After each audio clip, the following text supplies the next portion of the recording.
Hi, this is Mr. Zamaripa, and today we're covering the 5 parts of the cell theory. So we learned yesterday about the 5 scientists of cell theory, and today we're going to learn about the 5 parts of the cell theory. All right, so let's go ahead and begin. Um, this is going to be a graphic organizer that you're going to draw on page 13 of your journal. And after this video, there's going to be a slide for you to open up that has the hand with the pictures, and it's going to be missing the 5 parts of the cell theory. So that's what you're going to be doing in your journal on page 13. All right, so let's take a look at the fingers. There are 5 fingers. On finger number 1, let's look at that picture right there, and let's go ahead and look at the 5 parts down written below the hand. Number 1 says that all organisms are composed of one or more cells. And if you look at number 1, the thumb on number 1, there's that one cell that's all by itself, and then there's a clump of cells that are all together. So an organism can be one cell or it could be many cells. Remember, if it's one cell, it's called unicellular, and if it's more than one cell, it's called multicellular. Examples of unicellular prokaryotes is bacteria. We already studied that. An example of one cell eukaryotes, which we have not talked about, is is there a one cell eukaryote? Kind of think about that for a little bit. If you thought yes, you are correct. There are single cell eukaryotes. One that comes to mind is a paramecium. So if you want to Google that and see what that looks like, it is one cell big, and it is a eukaryote. There's not very many, but there are a few that are one cell and still eukaryotes. All right, let's go to finger number 2. There we have a finger that's totally made of cells, and these are skin cells, by the way.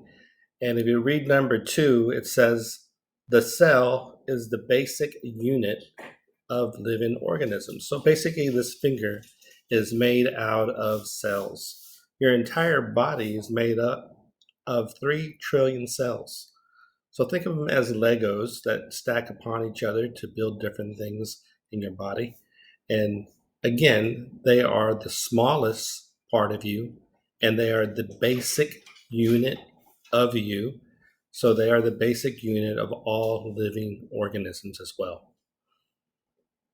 All right, let's take a look at number 3.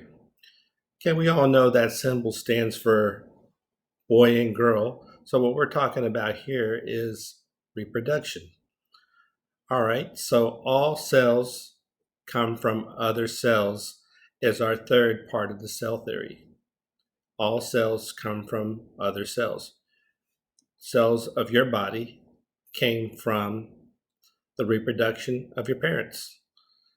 So your cells came from 2 other cells, 2 other organisms.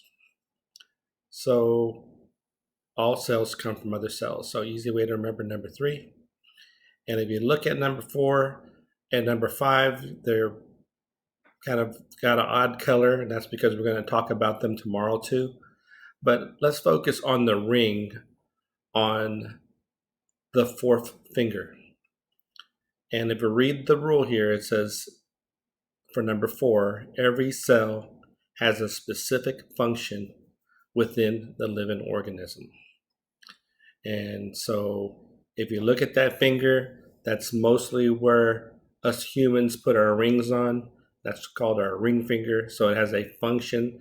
This is the one finger in your hand that has a specific function, and that's where we wear our rings at, or our wedding bands, things like that. But let's talk about functions at a cell level. So depending on what kind of cell it is, it has a different function. If it is a heart cell, it's probably going to have some kind of function to do with the heart.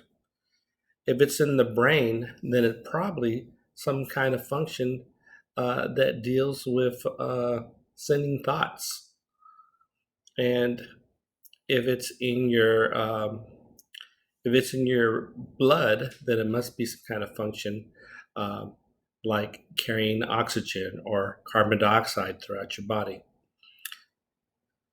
All right, let's take a look at the last finger today, which is cells extract energy from food to sustain the organism. That is your pinky finger, number 5. So those little electrical bolts is representing energy.